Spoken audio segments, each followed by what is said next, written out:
लोक असतील, ऑफिसचे लोक असतील, त्यांच्यामध्ये बदल झाले. मला आता कोणी चहासाठी विचारत नाही. आम्ही आता सातत्याने कलेक्टर कमिशनर समोर मंत्रालयामध्ये सचिवांसोबत असतो चहा पाण्याला यायला त्याला.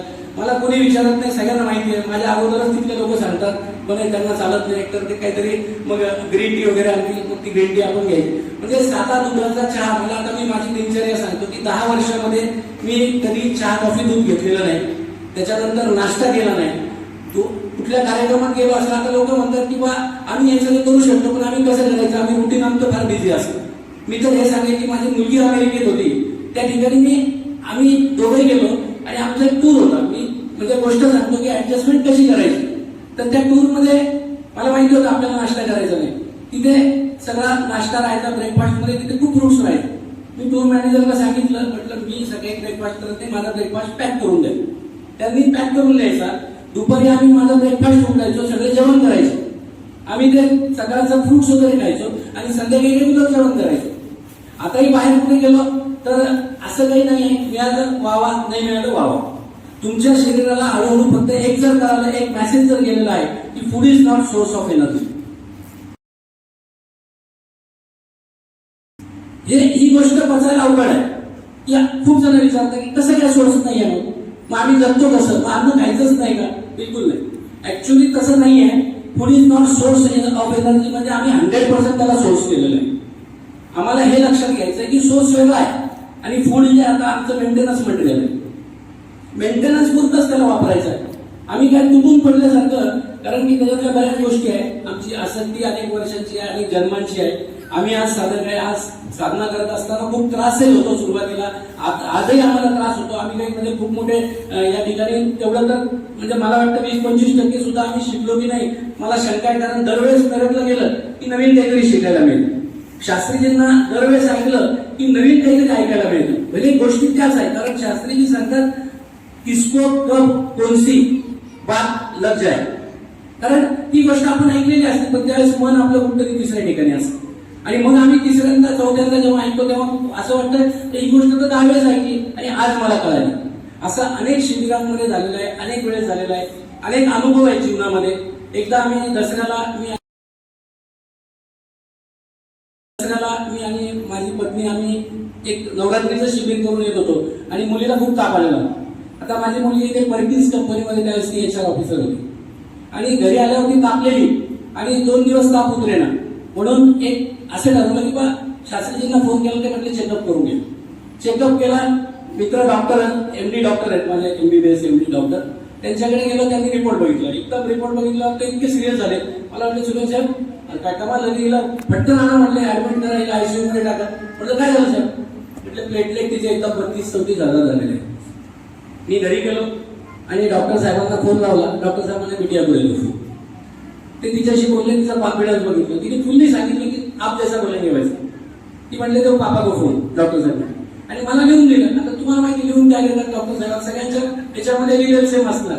2 टाइम्स ध्यान इनेमा अमृतवेश, हे सगळ्या गोष्टी त्यांनी ज्या सांगायच्या. आणि त्याच्यामध्ये विशेष सांगितलं की पपईच्या पानांचा ज्यूस आणि पपई खायला द्या, किवी खायला. आणि हे सगळं केल्यावर दुसऱ्या आणि तिसऱ्या दिवशी म्हणजे तिसऱ्या दिवशी आम्ही रिपोर्ट केला तर रिपोर्ट मध्ये 1,86,000 आला आणि तिसऱ्या दिवशी ती जॉबला गेली. ह्या गोष्टी आम्ही जर ऍडमिट केलं असतं तर कदाचित त्या चक्रव्यूहामध्ये अडकून गेलो असतो. आणि मला असं वाटतं की डॉक्टरांना निश्चित विरोध नाहीये, पण डॉक्टर हे चक्रव्यूह. आम्ही जेव्हा डॉक्टरच्या चक्करमध्ये जातो तर तिथून मला नाही वाटत की परत येण्याचा कोणत्याही क्रॉनिक आजारांबद्दल होती. मग त्याच्यामध्ये आपण परवाच्या दिवशी या ठिकाणी उदाहरण ऐकलं, चक्रव्यूह. आम्ही जेव्हा डॉक्टरच्या चक्करमध्ये जातो तर तिथून मला नाही वाटत की परत येण्याचा कोणत्याही क्रॉनिक आजारांबद्दल होती. मग त्याच्यामध्ये आपण परवाच्या दिवशी या ठिकाणी उदाहरण ऐकलं. माझे पाचे जावई होते, त्यांनी या ठिकाणून सांगितलं आपल्याला. मला म्हणजे त्यांना ते सांगितलेलं तुम्हाला किती समजलंय मला माहित नाही, पण मी थोडक्यात त्यांचा अनुभव सांगतो की मला फक्त एक दिवस फोन आला आमच्या भाषेचा की मामा डॉक्टरनी सांगितलं की यांना घरी घेऊन जा आणि यांची सेवा करा. म्हणजे तुम्ही लक्षात घ्या, हे कोणत्या स्टेजला डॉक्टर सांगतात की जेव्हा हतबल असतात डॉक्टर. दोन्ही किडन्या फेल्युअर, दोन्ही किडन्याची हिस्ट्री डायलिसिसची, त्याच्यानंतर हार्टमध्ये 8 ते 9 ब्लॉकेजेस आणि मुळव्यामध्ये कंटिन्यू ब्लिडिंग झालं. या कंडिशनमध्ये डॉक्टरने सांगितलं आम्ही ऑपरेट करू शकत नाही, यांना घरी घेऊन जा.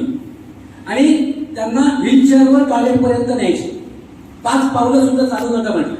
मी दवाखान्यात गेलो, भाजीला सांगितलं मी येतो. 2 तास मी दवाखान्यात बसलो आणि काउन्सिलिंग केली त्यांची. मी त्यांना फक्त एकच शब्द सांगितला, म्हटलं दिलीपराव तिकीट फाटलेलं आहे आपलं, कन्फर्म आहे. डॉक्टरने सांगितलं कन्फर्म आहे. तर आता असे जाणे तसे जाणार. आता माझं फक्त ऐका आणि तुम्ही अकलूजच्या शिबिराला. आणि ते काय परमेश्वरी कृपा झाली त्यांच्याकडे. बघा, कृपा झाल्याशिवाय काहीच होणार नाही. तुम्हाला कोणी किती सांगितलं तर या साधनेमध्ये कृपेशिवाय तुम्ही ही साधनाच करू शकत नाही. गुरुंची कृपा असल्याशिवाय साधना ही इम्पॉसिबल. आता गुरुजींनी जरी सांगितलं स्वामीजींनी या ठिकाणी की मला बघून आले आणि महाराज म्हटले की माझ्यामुळे सूर्यवंशीमुळे माझ्यामुळे होऊ शकत नाही. स्वामीजींची जर कृपा नसली तर मी काहीच करू शकलो नसतो. आजही मी सांगतो की ही साधना फक्त गुरुकृपेशिवाय तुम्ही करू शकत नाही. माझी स्वतःची धारणा आहे. त्यांच्यावरती कृपा झाली आमच्या त्या जावयांवर. ते अकलूजला गेले आणि 5व्या ते 6व्या दिवशी त्यांनी मला फोन केला की मामाजी काय गजब आहे मला एकदम. अहो हे मला मुळव्याध माझी कुठे तयार झाली मला माहित नाही आणि मी एवढा फिट वाटायला लागलो म्हणे आता मला. की तिथून आल्यानंतर ते पंक्च्युअली त्यांनी फॉलो केलं. ते लगेच 3 महिन्यानंतर माझ्यासोबत मेरठला आले. आणि आता डिसेंबर मधल्या पदयात्रेची गोष्ट सांगतो की डिसेंबर महिन्यामध्ये राजस्थानला पदयात्रा झाली. 6 दिवसामध्ये 150 किलोमीटर अंतर चालायचं होतं. तर आमचे जे जावई आहेत ज्यांनी ते अनुभव सांगितला, ज्याला डॉक्टरनी सांगितलं होतं की 5 स्टेप तुम्ही टॉयलेट पर्यंत जाऊ नका, चालू नका, त्यांनी 150 किलोमीटर फास्टिंग पदयात्रा कंप्लीट केली. ती माझ्या पुढे. म्हणजे हा चमत्कार असा जर चमत्कार होऊ शकतो की ज्याला डॉक्टर सांगतात 5 पावलं चालू नका आणि आज 1.5 वर्ष झाले जवळपास. म्हणजे एकदम तब्येत त्यांची पहिली जी होती ती मी बघितलेली होती आणि आता जेव्हा मी बघतो ना तर त्यांच्या मुलापेक्षा ते स्मार्ट दिसायला लागले. म्हणजे त्यांच्या मुलाला ते भाऊच म्हणतील कोणीतरी बघितलं तरी. या मुलगा आहे त्यांचा हे वाटत नाही. आणि ही साधना अशी आहे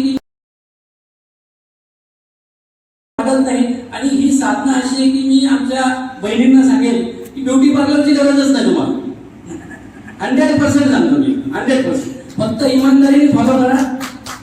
शास्त्रीजी सांगतात तेवढं करा. अजिबात ब्युटी पार्लरला जायची गरज नाही. जेव्हा तुमचा ऑटोमॅटिक साधनेमध्ये असं चमकतो की तो ग्लो ऑटोमॅटिक येऊन जातो तुमच्या. आणि या साधनेचे एवढे अफलातून गजब. म्हणजे माझा तर अनुभव असा आहे की मला वेळच पुरणार नाही, जेवढा दिला तेवढा कमी पडेल. परंतु आता असं असतं की इथे एवढ्या मर्यादा असतात वेळेच्या की इथे बोलताना सगळ्या गोष्टी अशा शॉर्ट करून तुम्हाला सांगाव्या लागतात. तर मी आणखी 1-2 अनुभव एवढा सांगेल. जावयांचा सांगितला. माझे मित्र आहेत, मंडळ अधिकारी आहेत, त्यांचे व्याई आहेत.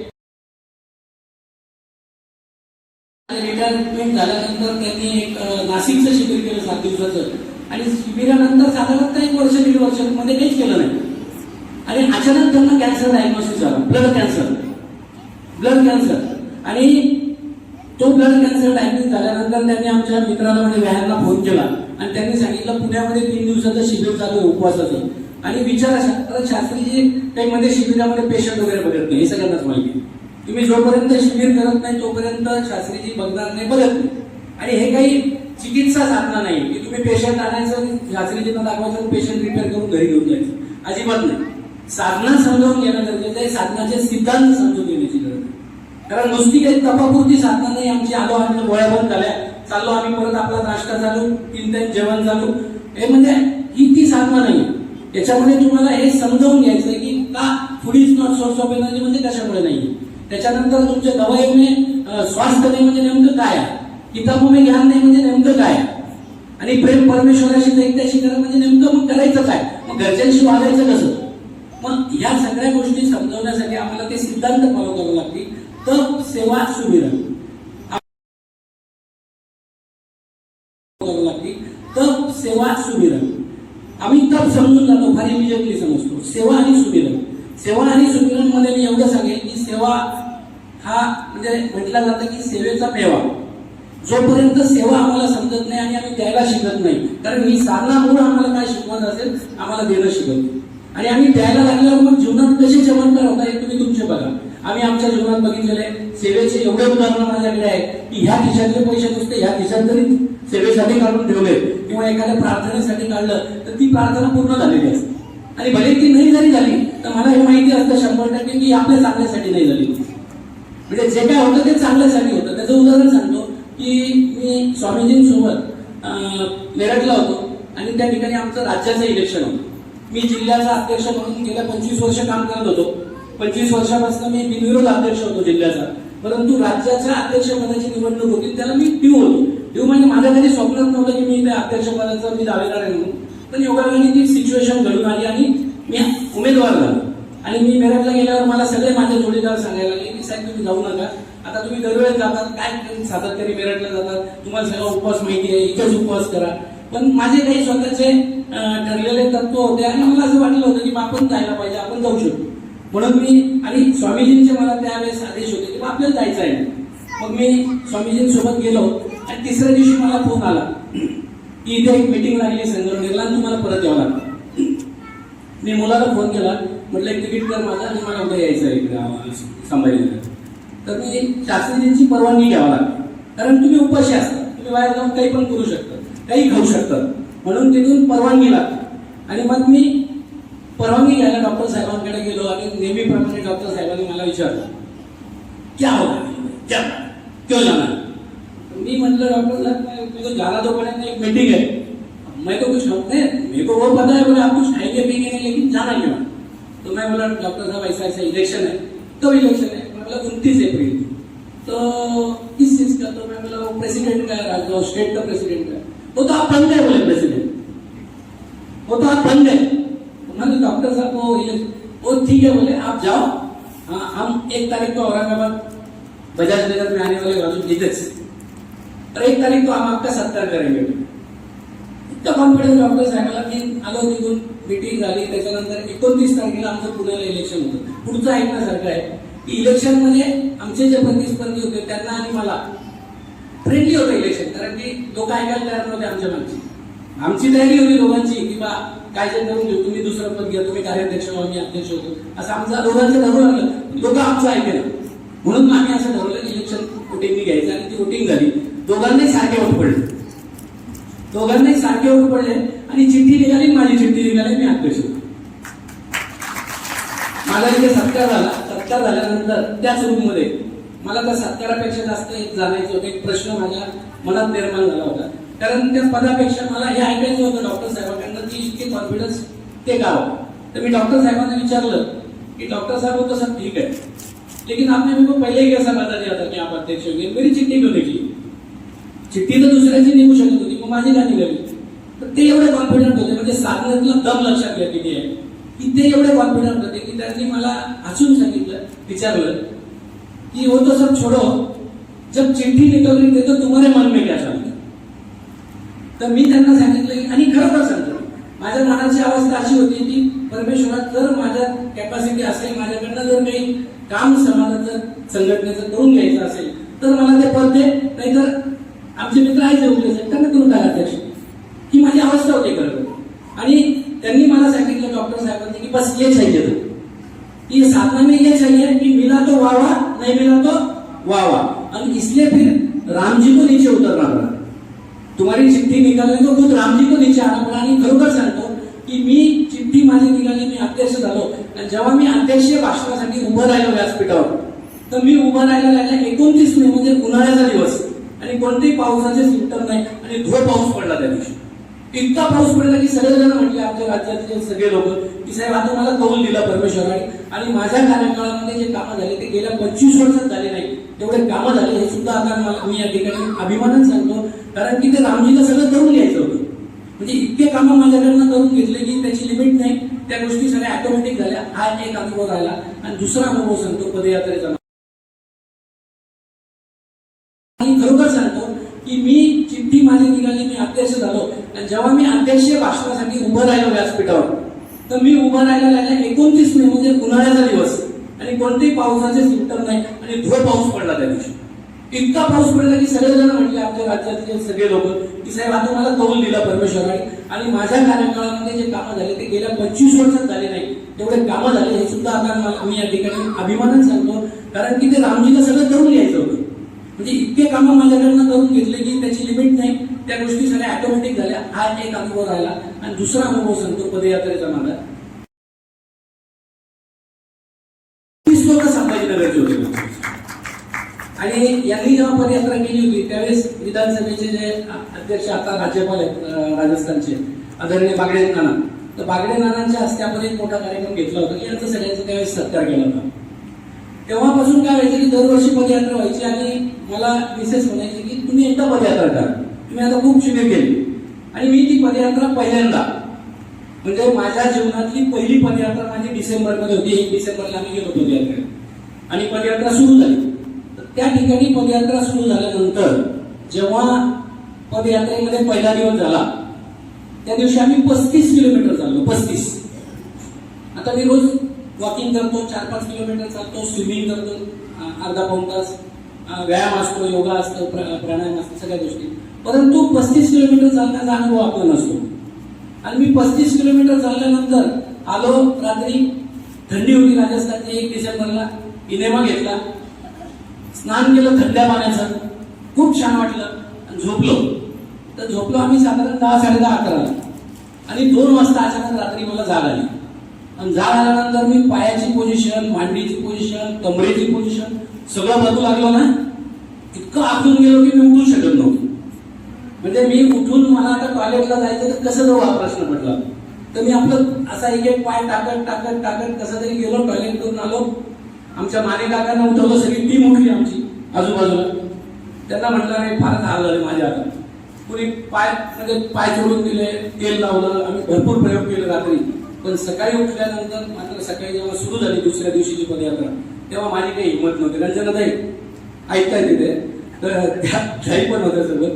मी दुसऱ्या दिवशी जेव्हा बाहेर पडलो आम्ही त्या दिवशी मला सगळ्यांना मी सांगितलं की मी म्हटलं आता माफी मागतो डॉक्टर साहेबांची आणि मी परत जातो म्हणून. मिसेसचा मला फोन आला, ती मला म्हटली की कसं वाटलं. तर मी म्हटलं ऑपरेशन विदाऊट अॅनेस्थेसिया, ऑपरेशन विदाऊट अॅनेस्थेसिया. आणि योगायोगाने तुम्हाला सांगतो मी खरोखर मी चालू शकत नव्हतो. डॉक्टर साहेबांची परवानगी घेऊन मी त्या ठिकाणून परत येण्याची तयारी केली. आणि जेव्हा हळूहळू एक पाऊल टाकत 1 किलोमीटर पर्यंत मी चाललो, त्याच्यानंतर डॉक्टर साहेबांचं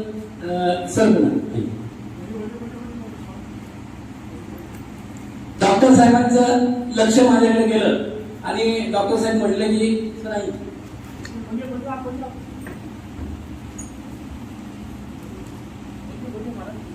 डॉक्टर साहेबांचं लक्ष माझ्यावर गेलं आणि डॉक्टर साहेब म्हटलं अनिल भाई काय बात आहे. म्हटलं डॉक्टर साहेब मी काय बोललो नाही, हालत खराब आहे वगैरे, पण त्यांनी मला बघून लक्षात आलं साहेबांचं. डॉक्टर साहेबांचं सर कुछ नाही बस चल रहा है, हात में देतो. आणि माझा एक हात हातात घेतला आणि आपण लहानपणी तुम्हाला सगळ्यांना माहिती आहे की हात आपण हातात घेऊन असे मित्रासोबत आहे ना असं चालायचं. तसंच चालवलं. तुम्हाला सांगतो मी परमेश्वरी जादू आणि एनर्जी कशाला म्हणतात. 39 किलोमीटर कुठं चाललो मी. 39 किलोमीटर टाळ्या वाजव पुन्हा एकदा. 39 किलोमीटर कसे निघून गेले डॉक्टर साहेबांसोबत मला माहित नाही. त्याच्यानंतर तिसऱ्या दिवशी जेव्हा म्हटले डॉक्टर साहेब, तर म्हटलं आता दिल्लीपर्यंत चला तुम्ही. तर ही परमेश्वरी शक्ती डॉक्टर साहेबांकडे गुरुच्या कृपेमुळे आहे. मी असं माझ्या जीवनात समजतो की माझ्या जीवनामध्ये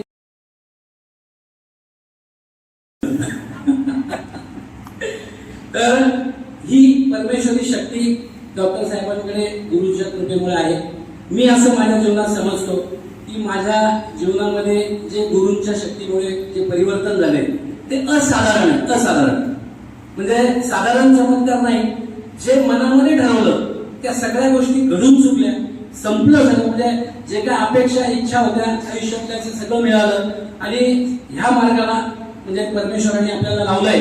आणि योगायोगाने आता मी तर असं समजतो की डॉक्टर साहेबांचे काही शब्द आम्ही डॉक्टर साहेबांना समजू शकत नाही आम्ही, कारण त्यांचं नॉलेज हे एवढं अथांग सागर आहे की आम्ही त्याच्यातनं एक लोटाभर जरी आमच्यापुरतं लिहू शकलो तर हे आमच्या जीवनातलं भलं त्याच्यात 100% भलं होणार एक लोट्यामध्ये आमचं. कारण काही शब्द दिखे सो कुछ का कुछ न दिखे सब कुछ हे जीवनामध्ये जर एकदा लक्षात आलं. कारण ध्यानातले चमत्कार काय होतात हे मी प्रत्यक्ष बघितलेले. मी राज्याचा अध्यक्ष झाल्यानंतर जेव्हा पहिल्या मिटिंगला मला बसायचं होतं, कुणासमोर होतो मी, आमचे 3 ACS 3 मंत्री आणि आमचं डिपार्टमेंट नाही फक्त, तर आमच्यासोबत ग्रामविकास मंत्रालय आणि कृषी मंत्रालय या 3 खात्यांचं योगायोगाने लिडिंग मी करत होतो. आणि काय लीड करणार आहे तर मला माहित नव्हतं, कारण मी पहिला अध्यक्ष नवाचा अध्यक्ष बनलेलो आणि एवढ्या मोठ्या स्टेजवर. तर मी काही नाही, माझ्या ध्यानामधून मला एक माहिती आहे की ज्या दिवशी तुमच्या जीवनामध्ये कोणत्याही प्रकारचा प्रॉब्लेम असू त्याला सोल्युशन फक्त एक आणि एक आहे, ध्यान.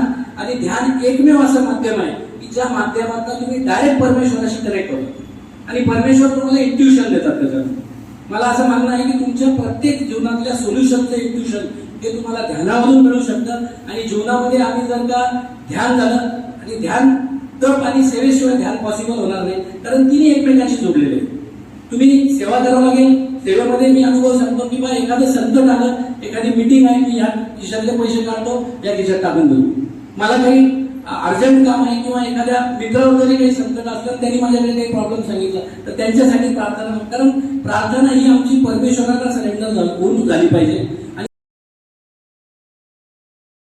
प्रत्यक्ष बघितलेले मी राज्याचा अध्यक्ष झाल्यानंतर जेव्हा पहिल्या मिटिंगला मला बसायचं होतं, पुन्हा समोर होतो की आमचे 3 ACS 3 मंत्री आणि आमचं डिपार्टमेंट नाही फक्त, तर आमच्यासोबत ग्रामविकास मंत्रालय आणि कृषी मंत्रालय या 3 खात्यांचं योगायोगाने लिडिंग मी करत होतो. आणि काय लीड करणार आहे तर मला माहित नव्हतं, कारण मी पहिला अध्यक्ष नवाचा अध्यक्ष बनलेलो आणि एवढ्या मोठ्या स्टेजवर. तर मी काही नाही, माझ्या ध्यानामधून मला एक माहिती आहे की ज्या दिवशी तुमच्या जीवनामध्ये कोणत्याही प्रकारचा प्रॉब्लेम असू त्याला सोल्युशन फक्त एक आणि एक आहे, ध्यान. आणि ध्यान एकमेव असं माध्यम आहे की ज्या माध्यमातून तुम्ही डायरेक्ट परमेश्वराशी कनेक्ट होता आणि परमेश्वर तुम्हाला इंट्युशन देतात. त्याच्यात मला असं मानणं आहे की तुमच्या प्रत्येक जीवनातल्या सोल्युशनचं इंट्युशन हे तुम्हाला ध्यानामधून मिळू शकतं. आणि जीवनामध्ये आम्ही जर का ध्यान झालं, आणि ध्यान तप आणि सेवेशिवाय ध्यान पॉसिबल होणार नाही, कारण तिन्ही एकमेकांशी जोडलेले आहेत. तुम्ही सेवा करावं लागेल. सेवेमध्ये मी अनुभव सांगतो की बा एखादं संकट आलं, एखादी मीटिंग आहे, मी या खिशातले पैसे काढतो, या खिशात टाकून देतो. मला काही अर्जंट काम आहे किंवा एखाद्या मित्रावर जरी काही संकट असलं, त्यांनी माझ्याकडे काही प्रॉब्लेम सांगितला तर त्यांच्यासाठी प्रार्थना, कारण प्रार्थना ही आमची परमेश्वराला सरेंडर होऊन झाली पाहिजे. आणि प्रत्येक वेळेस शास्त्रीजींना ऐकलं होतं. आता पार्वतीची कथा ती दरवेळेस शास्त्रीजी सांगतात. आता दिल्लीपर्यंत चला तुम्ही. तर ही परमेश्वरी शक्ती डॉक्टर साहेबांकडे गुरुच्या कृपेमुळे आहे. मी असं माझ्या जीवनात समजतो की माझ्या जीवनामध्ये जे गुरूंच्या शक्तीमुळे जे परिवर्तन झाले ते असाधारण आहे. असाधारण म्हणजे साधारण चमत्कार नाही. जे मनामध्ये ठरवलं त्या सगळ्या गोष्टी घडून चुकल्या, संपलं झालं. म्हणजे जे काय अपेक्षा इच्छा होत्या आयुष्यातल्या ते सगळं मिळालं. आणि ह्या मार्गाला म्हणजे परमेश्वराने आपल्याला लावलंय. आणि योगायोगाने आता मी तर असं समजतो की डॉक्टर साहेबांचे काही शब्द आम्ही डॉक्टर साहेबांना समजू शकत नाही आम्ही, कारण त्यांचं नॉलेज हे एवढं अथांग सागर आहे की आम्ही त्याच्यातनं एक लोटाभर जरी आमच्या पुरतं घेऊ शकलो तर हे आमच्या जीवनातलं भलं, त्याच्यात तर 100% भलं होणार आहे एक लोट्यामध्ये आमचं. कारण काही शब्द दिखे सो कुछ का कुछ न दिखे सब कुछ हे जीवनामध्ये जर एकदा लक्षात आलं, कारण ध्यानातले चमत्कार काय होतात हे मी प्रत्यक्ष बघितलेले. माझी सुद्धा फार छोटी आहे, मी छोटा साधक आहे. फक्त माझे जे अनुभव आले ते तुमच्याकडे मी मांडण्याचा प्रयत्न. मुलाचा अनुभव सांगा, मुलाचा थोडक्यात मुलाचा अनुभव ज्याच्यातून तुम्ही प्रेरणा घेऊ शकता. आणि मुलं सुद्धा दोन्ही पण आमचे साधना खूप चांगल्या पद्धतीने दशांश काढतात. त्यांना दशांश समजली. दशांश सेवेचं एक उदाहरण फक्त सांगून मी स्टॉप करतो की आमच्या मुलाला तो बँगलोरला असतो, त्याला आम्ही विमानतळावर सोडायला चाललो होतो. मी आणि मिसेस गेलो. आमचं एक फार मोठं जिल्ह्याचा कार्यक्रम चाललेला असल्यामुळे मी त्याला म्हटलं होतं मला वेळ नाही, पण म्हटलं 5-10 मिनिटं याला सोडून देऊ. आणि त्याला अचानक म्हणजे गडबडीमध्ये सोडून आम्ही निघालो. तर मी एअरपोर्टच्या गेटवर येईपर्यंत त्यांनी सांगितलं चेक इन बंद झाली आणि माझं बॅगेज परत घेऊन जाऊ.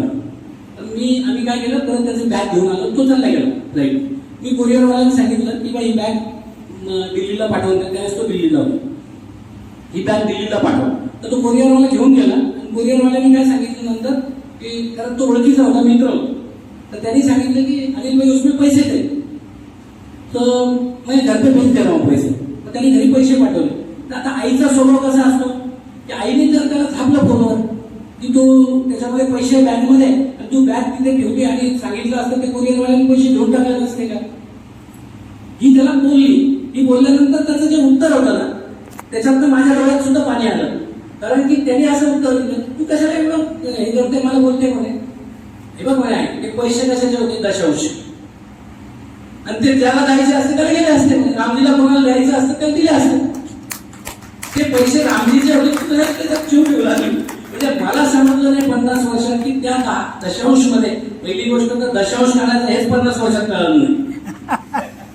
दशांश कशासाठी काढायचा आणि का काढायचा ही गोष्ट समजायला 50 वर्ष लागले. आणि याला एवढ्या शॉर्ट एजमध्ये हे कळतंय की बा दशांश पण काढला पाहिजे आणि दशांश काढल्यानंतर त्याच्यात आपला जीव ठेवला नाही पाहिजे. तर ही गोष्ट मला मुलांकडनं खूप काही शिकायला मिळालं. माझ्या परिवाराकडनं सुद्धा मला सातत्याने शिकायला मिळतं. त्यांचाही मला खूप सपोर्ट आहे. असं बोलण्यासारखी खूप अनुभव आहे. परंतु या ठिकाणी वेळेची मर्यादा असल्यामुळे मी आपल्या समोर या ठिकाणी जे काय बोललो मला आपण ऐकून घेतलं त्याबद्दल मी या ठिकाणी आपले सर्वांचे आभार मानतो. आयोजकांनी मला या ठिकाणी संधी दिली त्याबद्दल, सेवेची जी संधी दिली त्याबद्दल सुद्धा मी आयोजकांचे या ठिकाणी आभार मानतो. धन्यवाद. जय गुरुदेव. थँक्यू.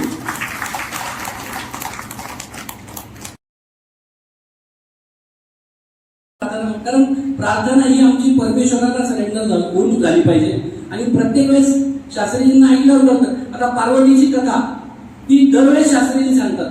आता एखाद्या वेळेस तुम्हाला सांगतील, परंतु ती कथा मला कधी समजली असेल तर मला ह्या गेल्या 2-3 उपवासाच्या अगोदर मला पार्वतीची कथा समजली की उपवासामध्ये किती शक्ती आहे.